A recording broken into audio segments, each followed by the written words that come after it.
We're gonna pile up there.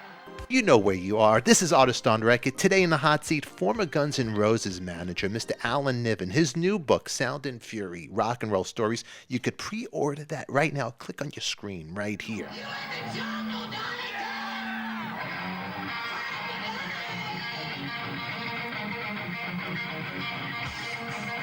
The Quattro company, that's what they're called. So they did one to celebrate Guns N' Roses at 40 by an author named Martin Popoff. And this is theirs. I just got it today in the mail. Wow. That's the book. So when I go in, it has like Guns N' Roses, the anniversary from when they started, the early 80s, to, Axl's Guns N' Roses, to everybody, and what's going on today. And who do I see right here? Oh, good Lord. Good God. I'm surprised that's there. John Jackson.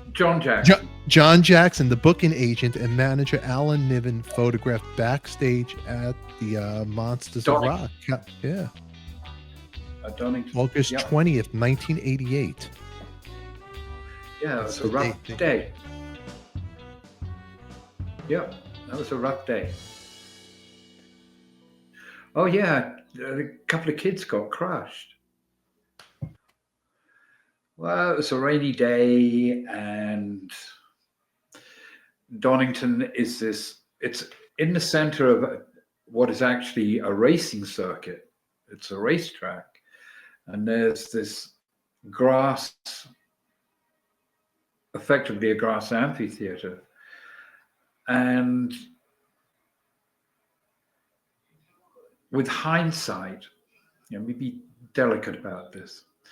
With hindsight, there should have been placed those big round concrete sections of pipe, that are huge, that they run water and sewage through. And you place those strategically through the venue, because that prevents a force coming from up at the back in a direct line straight down. It breaks down the force that's coming through all the people there. And Rod Smallwood gave me a photograph of the moment that GNR went on stage, and there were 125,000 people there. It was huge, and it was wet, and the crowd was pushing down, and right at the front, it was just a total mess. It was muddy. 2 guys went down in the mud and didn't come up. Oh my God. I'm standing on the side of the stage, and the production manager comes up to me, and I'm watching what's going on and concerned about it. And the production manager comes up to me and he says, "See if you can get the band to slow down, because we got a problem down the front." He said, "I think we've got dead bodies already." And I'm like, "Oh, you're fucking kidding me." And then I look across the stage and I'm looking at Axl and I'm going, do I trust him to know exactly what's going on? Is Axl smart enough to follow direction here? And I called him over and I said, "Listen, there's a problem down the front." I didn't give him the details. I said, "Slow everything down, because we're going to have problems." And he did.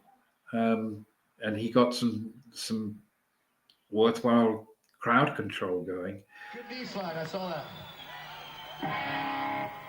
Right, the promoters asked us, in order to keep on playing, to ask for the same thing. Can you move back? Everybody try to take a step back. We got some people unconscious still. Hey, look, this takes out of my time playing too, man. This is the only time I have fun all day. And, slowed the set down. But, when the band took the stage and started up, it was mayhem. It was absolute mayhem. It was the very moment that GNR ignited and blew up in the United Kingdom. When we took the stage, WEA had managed to sell a whole 17,000 records.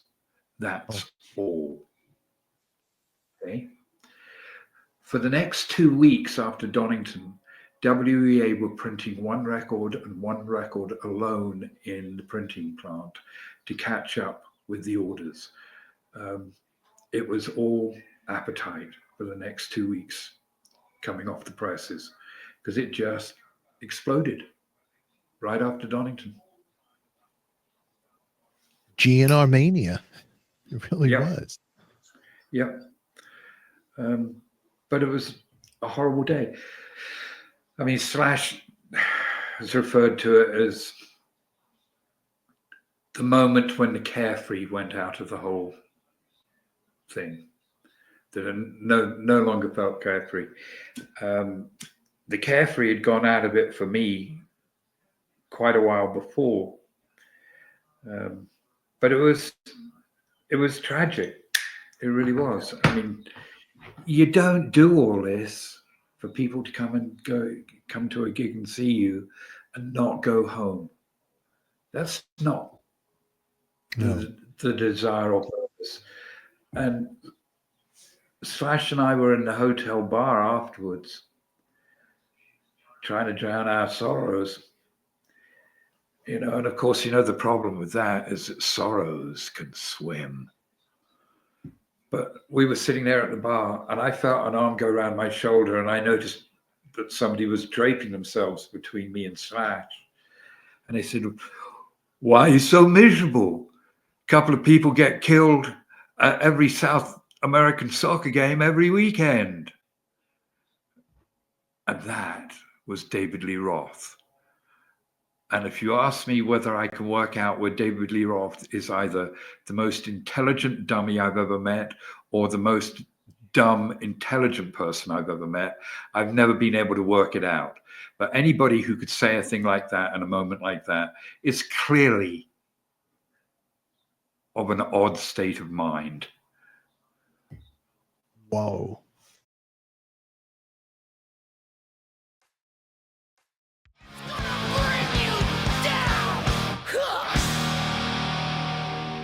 Mr. Alan Niven. If you want to catch this episode unedited, you can watch it in our members only club. In the meantime, post your comments down below. We always love to hear from you. And you can pre-order Alan's book, Sound and Fury, right now down below, or click right above your screen. Until then, who loves you, baby?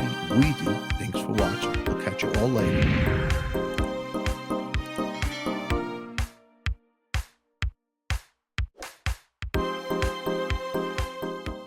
Artist on Record, the Rock and Roll Podcast, is now streaming on Apple Podcasts, Spotify, iHeart Podcast, and YouTube Music. Listen to us now.